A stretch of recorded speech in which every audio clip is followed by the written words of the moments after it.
Hello, everybody. It is Monday, February the 3rd, 2025. The news today, of course, is dominated by Donald Trump's focus on tariffs, according to the Financial Times. Trump is facing a backlash from businesses as tariffs ignite inflation fears, lots of hopes. And I wonder how it's impacting the auto industry.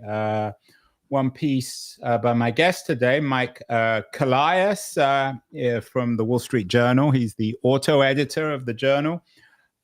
Suggests that tariff threat is prompting automakers to find new suppliers and consider higher prices, which is neither good, I guess, for the industry or for drivers, consumers. Meanwhile, American car makers continue to make quarterly losses, and they're making plans, including General Motors, for these potential tariffs. As I said, my guest today is Mike Colias. He has a very interesting new book out, Inevitable: Inside the Messy, Unstoppable Transition to Electric Vehicles. And Mike is joining us from Ann Arbor in Michigan. Mike, congratulations on the new book. It's out this week. Before we get to what you call inevitable, what do you make of the tariff brouhaha? Is it boxing or wrestling? It always seems as if Donald Trump is more of a wrestler than a boxer. Do you think he's serious in all this? Well, that was the big question in the industry leading up to just this past week. Every executive I talked to was like, this is just negotiations. Kind of felt like there was some bluffing going on, especially the Mexico and Canada. I mean, the auto industry has spent the last 3 decades, positioning their factory network and their supply chains to be able to have free trade with those countries. NAFTA, and now it's called USMCA, but that's allowed free trade of auto parts, of vehicles, and they kind of feel like the rug's been pulled out from under them. And it actually took effect on Saturday, and it's got a lot of these companies scrambling. So you talk to a lot of senior people in the auto industry. Are there a lot of angry executives in Detroit, the guys you're talking to? I think it's more consternation. I mean, there's a lot of things that the administration, I think, has talked about doing that probably would sit pretty well with some of the auto executives. Deregulation, tax cuts. I think one thing he's talked about doing on the environmental side is rolling back some of the regulations that the Biden administration put in place in terms of how much tailpipe pollution and carbon these cars could emit, and that's the car companies felt like that was a real stretch to get there. It would have required about 50% of all cars to be electric by early next decade. No one really thinks that's feasible. So he is putting on the table some stuff that the industry would like to see.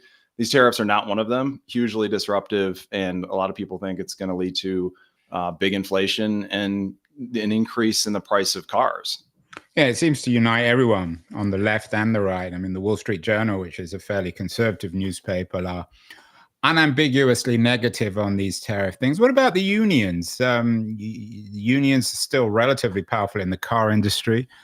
Have you talked to many union leaders about tariffs, Mike? They seem to be okay with it. The union UAW, its leader Sean Fain, has really emerged as a prominent figure in the last few years. He's been at odds big time with President Trump.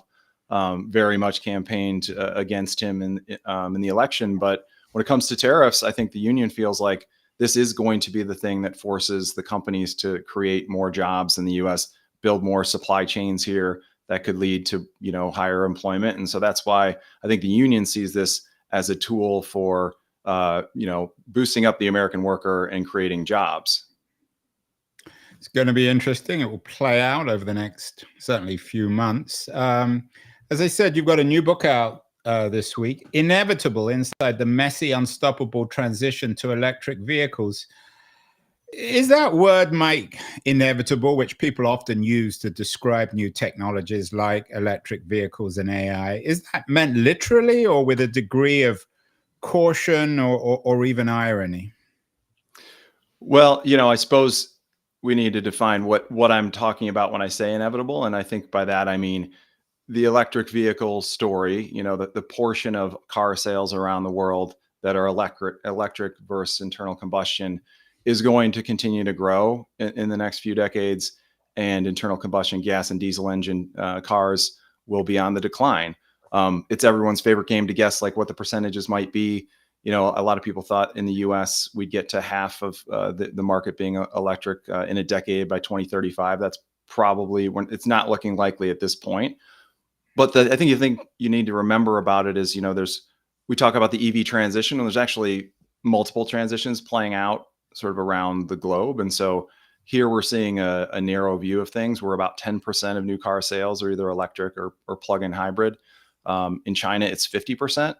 And in Europe, it's somewhere in between, like 20 to 25%. And so, that's what makes this whole transition messy for the car business is if you're the CEO of Ford or General Motors, you've seen things cool off a little bit in the US. EV sales are still rising, but they're not rising as fast as the companies expected when they made these huge investments in factories and battery production a few years ago.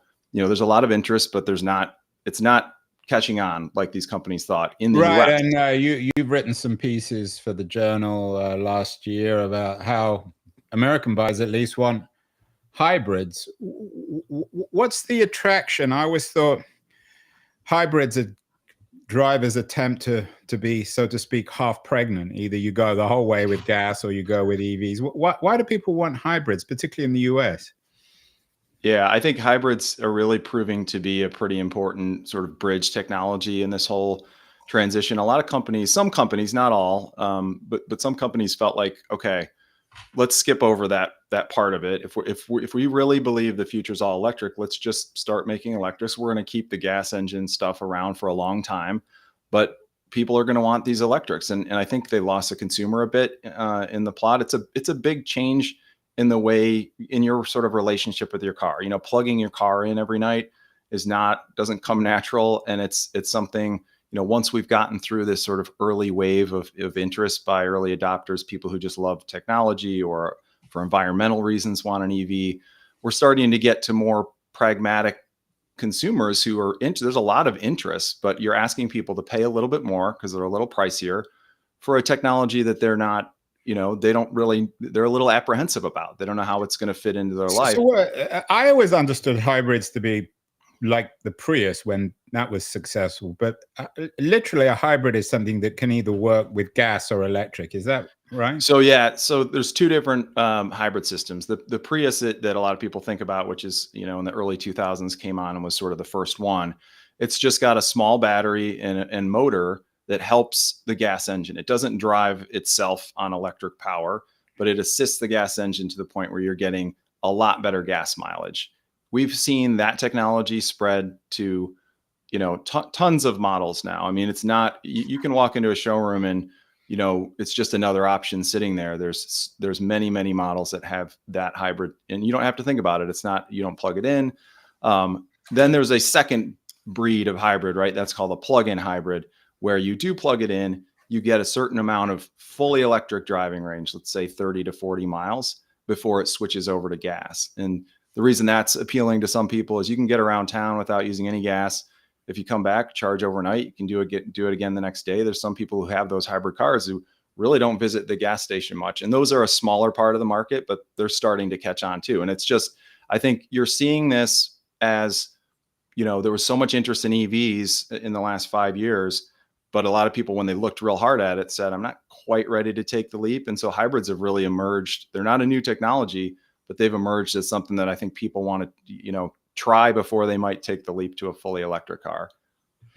Maybe they're not quite as inevitable as you suggest. And for people just listening, I think one reason, Mike, you called your book Inevitable is because you have a beautiful cover with the EV in Inevitable lit up. So that's hard to resist.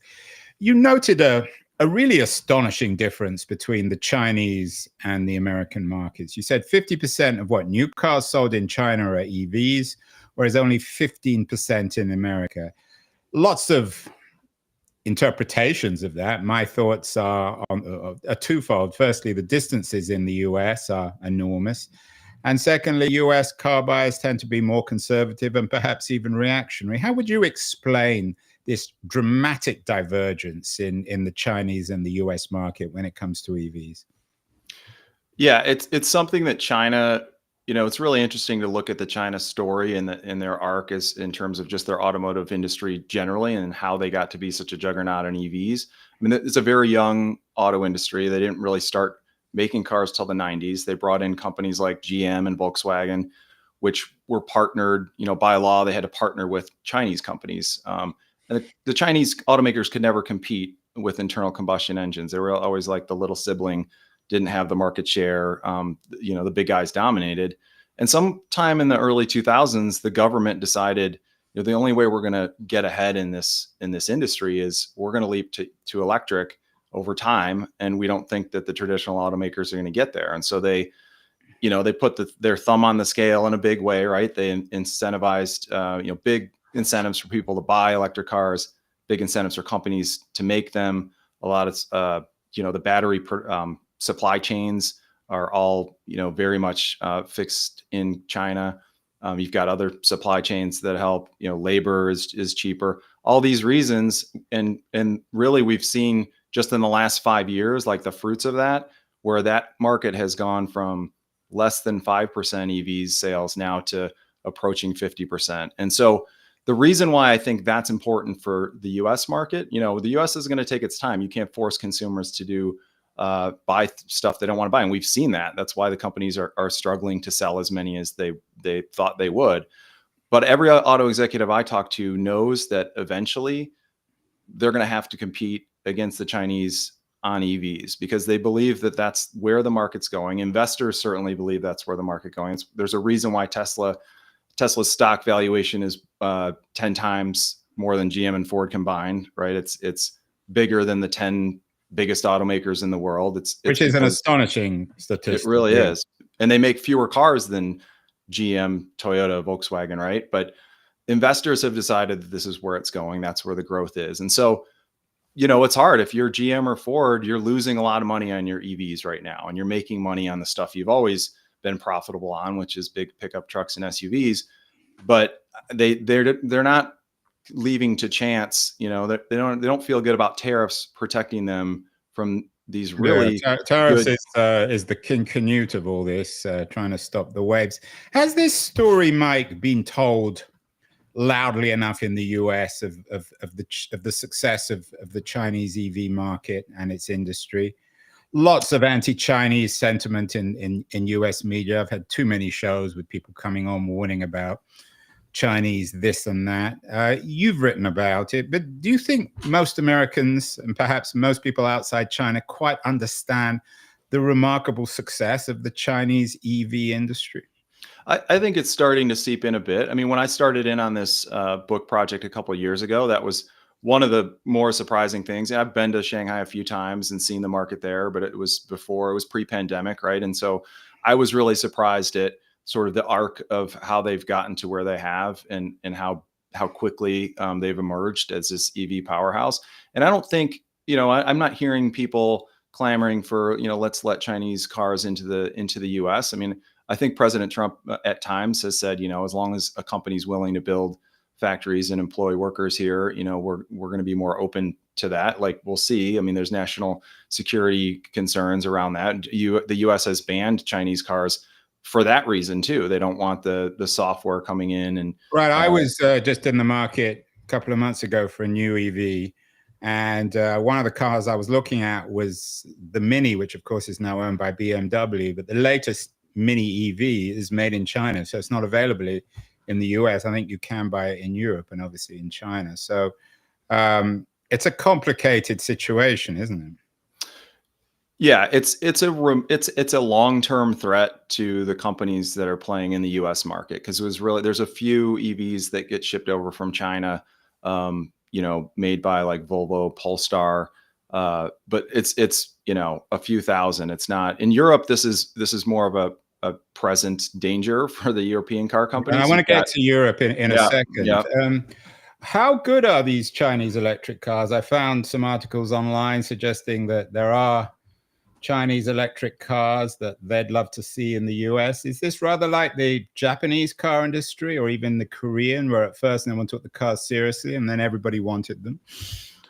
I think it's kind of following this similar. I think the Korea analogy is a pretty good one. You know, Kia and Hyundai 20 years ago, those were seen as like cheap and cheerful rental cars, and now they're making some of the, some of the best mainstream cars on the road in terms of the ratings they get and just the brand identities that they've been able to forge. I think in China, sure, you still have a lot of cheap stuff over there, but what you've seen is a lot of the, especially on the electric side, you've seen these startups come in, and this company like NIO, for example, NIO, that was founded less than a decade ago.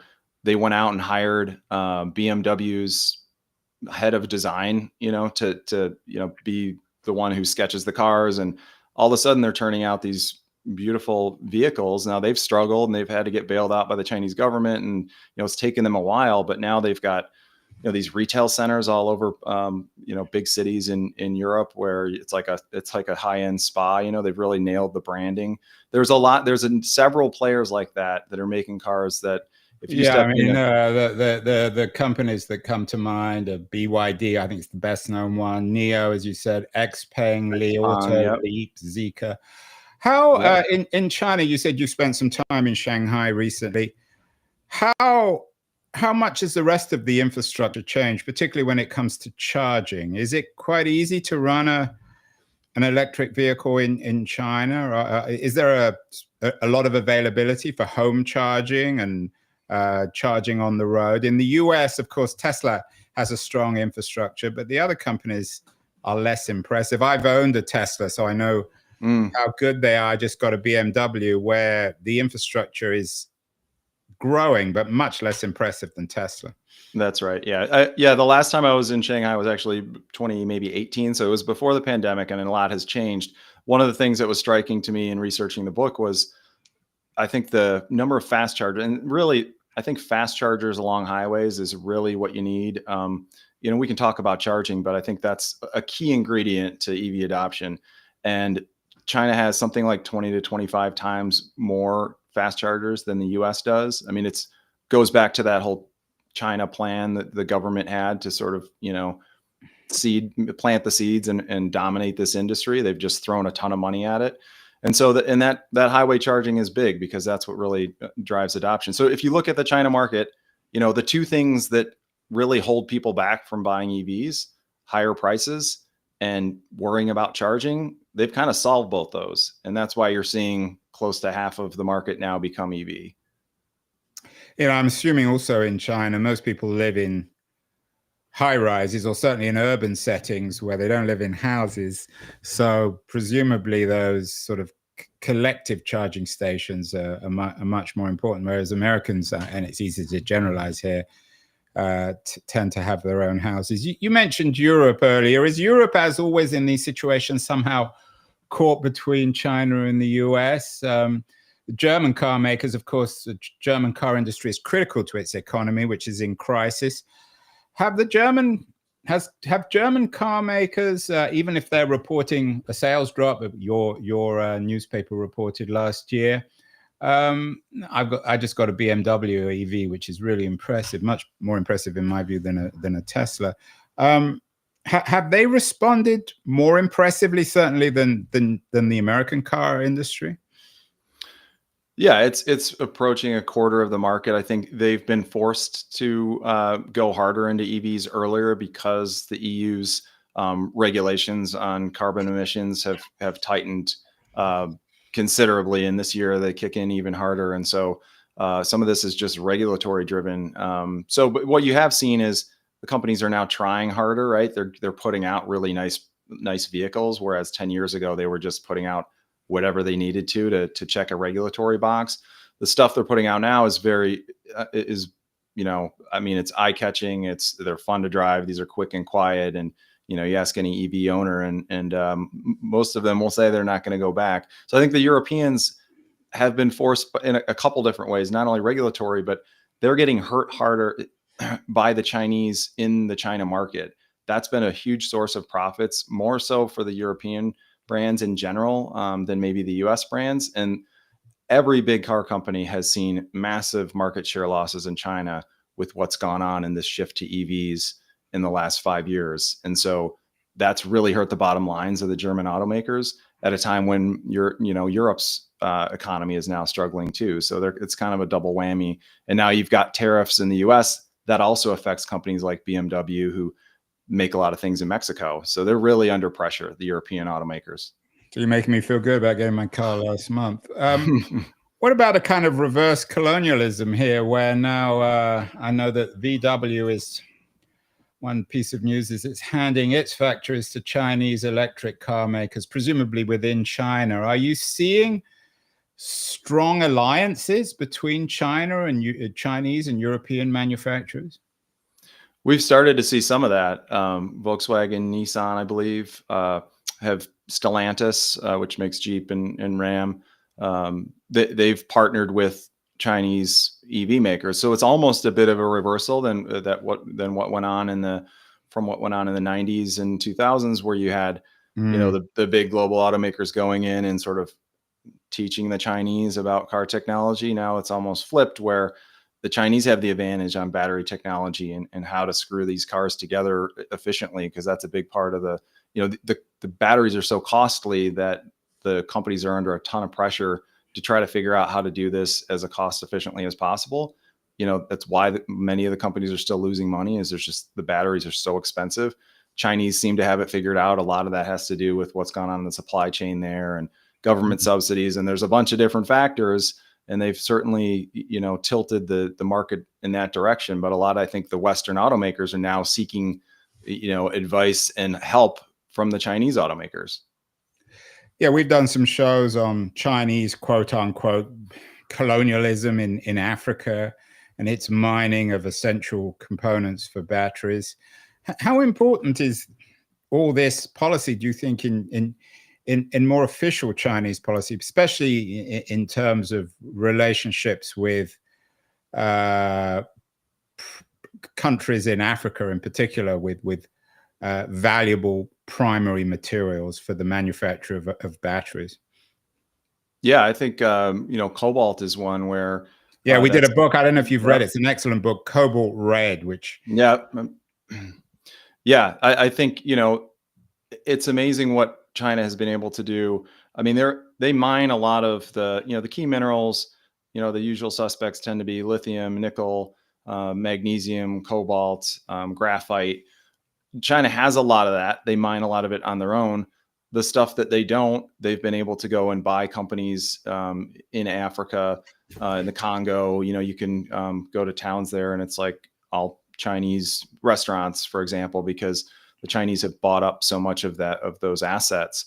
And now China basically processes the processing of these minerals. Almost all of it happens in China. I mean, the majority of all of those key minerals get processed in China. And so this is why there's such a big push to, it's the same with computer chips, right? And some of this AI stuff. We want to build this stuff here now. I mean, the executives of these companies do not want to be reliant on the Chinese supply chains for the stuff that's going to dictate their future. And so that's why we're seeing this mad scramble, but it's years and years and years in the making to try to, rework these supply chains to make more of it in North America or Europe.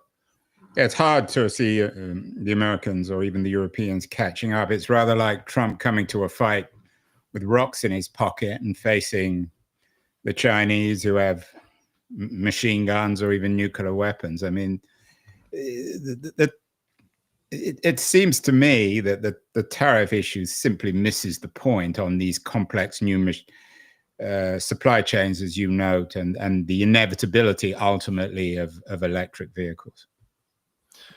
Yeah, I mean, I think what he's trying to do, in a way, and it's hard to discern with EVs because he's been pretty hostile with EVs, and it's become a political lightning rod. But I think in general, what we've seen, like with the Inflation Reduction Act before he was in office, this was a Biden administration push.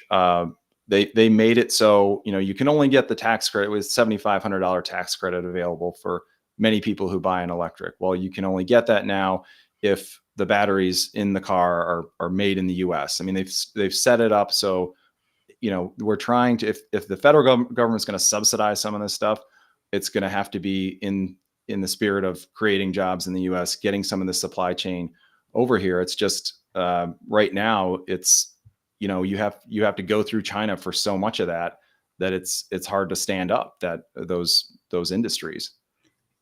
Yeah, you wrote an interesting, or your newspaper, you co-authored an interesting piece from January of this year on EV battery belt towns, which are betting Trump won't ditch them. Of course, these battery belt towns were set up or invested by Biden. Is Trump aware of these battery belt towns, or is he so interested in politics and not willing to acknowledge that he has any kind of moral or economic obligation towards these towns, these battery manufacturers? Yeah, I think that's a huge question when everyone's looking at what's going to happen with federal support for EVs under Trump. And I think there's a lot of doomsday scenarios. I don't really see it. It's going to be a headwind, I think, for sure. But the battery piece of this, there's this ton of money available to companies that make batteries in the U.S. and more than a dozen of these giant plants have sprung up across the South and Midwest. So Georgia, Tennessee, Kentucky, all the way through Ohio, Indiana. Like, these are all red states, right? Republican controlled states who aren't, I don't think, going to look too kindly if the Trump administration or Congress wants to claw back something like $150 billion worth of credits that would go to, they'll go to places like GM and Ford and Toyota and Rivian, but they're supporting jobs in those states. And these companies are losing billions of dollars right now in their EVs. I think the idea is help them stand up a profitable industry so we can compete globally and create jobs in the US. It'll be interesting to see. He's been pretty quiet on this point on the battery belt thing. He's saying $7,500. I want to see it go away. It's more of a Congress's decision on that. But the battery stuff, it's going to be hard to claw back, I think. You've noted the personal politics here. Musk obviously appears in this. Seems to be a cleavage within the MAGA movement between hardcore working class populists like Steve Bannon and globalizers like Musk. Might this be one area where they're actually on the same page? Yeah, I mean, Musk's position on this has been really interesting.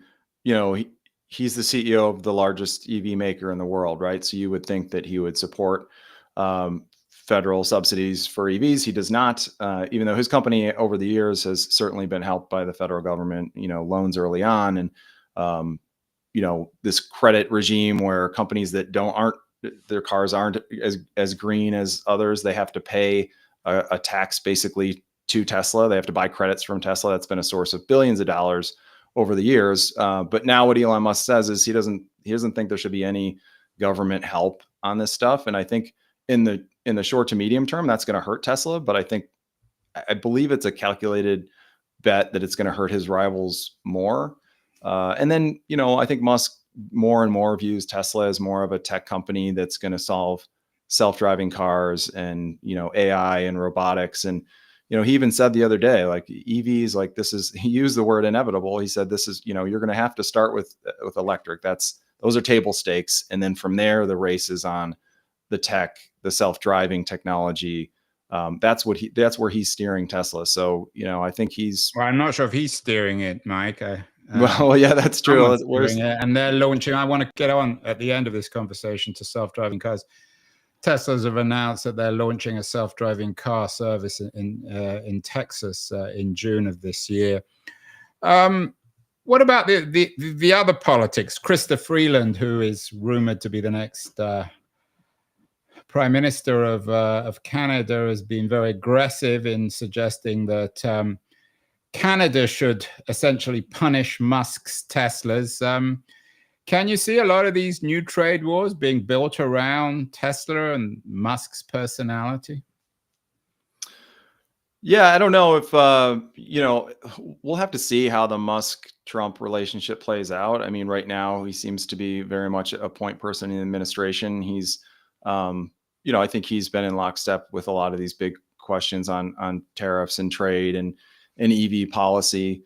I think there's no question we're going to see retaliate. I mean, a lot of the auto suppliers that I've been talking to are already expecting retaliatory moves from Mexico and Canada. That's just going to further complicate what's already a really thorny problem for these guys and the costs that are being inflated in the system. So I don't know if it's as much. Sure, I suppose Tesla could be in the crosshairs when other countries are looking to sort of set policy and could target them. But I think they have bigger fish to fry, maybe in terms of how are we going to respond broadly to the U.S., which just kind of ignored a trade pact we've had for over 3 decades and slapped 25% tariffs overnight. It's going to be interesting to see what happens in terms of retaliatory moves by either of those countries and others. Yeah, it's going to be interesting, as I said at the beginning, whether this is really boxing or wrestling. One astonishing thing, Mike, is that we've talked about Europe, we've talked about the United States, we've talked about China, you mentioned Korea. We haven't talked at all about the Japanese car industry. In the 80s, of course, Japan was supposed to be the dominant new player in global economics. As you noted earlier, Toyota invented the hybrid with its Prius. How have the Japanese missed out so dramatically on this? They must be deeply regretful, aren't they? Especially given that the initiatives now are coming from China, their great rival in East Asia. I think they probably would have a mixed answer to that. I think if you were sitting here with Toyota's CEO today, they would say, look, we got this right. We knew that this wasn't going to go as fast as everyone else thought it would in places like the US and Europe. And so we didn't bet as big early on EVs. And I think a lot of that was because of their strength in hybrid, right? I mean, they were protecting their big profit center. That in these markets of the Europe and the US, that looks pretty pragmatic and smart right now.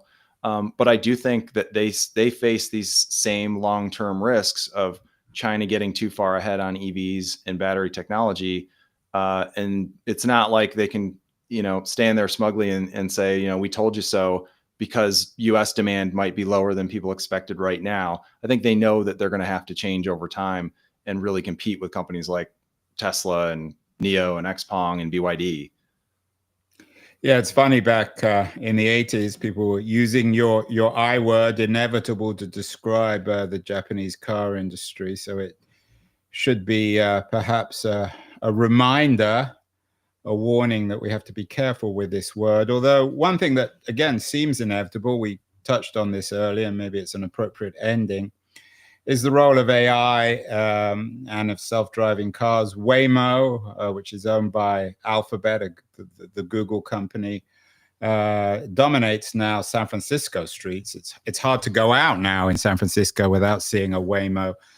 How, and I use this word carefully, Mike, how inevitable, in your view, are self-driving cars? We noted earlier that Tesla is launching its own self-driving car service in Texas later this year. Apparently, there are going to be 15 million new Chinese EVs to have self-driving features this year. So it seems pretty inevitable, isn't it?